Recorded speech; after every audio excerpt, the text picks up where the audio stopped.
Assalomu alaykum do'stlar. Mana sizlarga Hyundai Grandeur qop-qorasi. Mashinaning holati zo'r ekan. Polni radnoy deb aytilyapti. O'zingizlar bitta kelib tekshirib qo'yasizlar. Diskalarni qaranglar.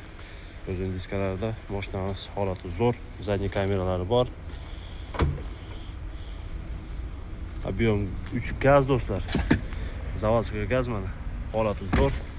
Qiziqqanlar salonga kelib ko'rsalar bo'ladi. Avtosalon bazada bu mashinamiz polniy kojinli salon, kojalari вообще top-toza holatda, yitilgan yerlari ham yo'q, titilgan joyi ham yo'q mana. Ezilgan joyi ham yo'q deydi. Mashinaning eng qiziq joyi eski do'stlari bor. Sensorli polniy tablolari, sensorli do'stlar, polniy.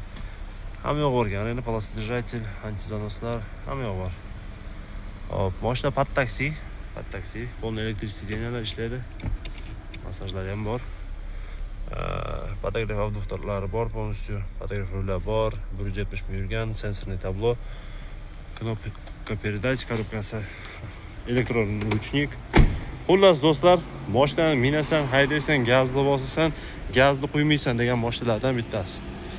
$16,000 qiziqqanlar kela olasizlar. Salonda turibdi, avtosalon bazada. Nima deyman endi?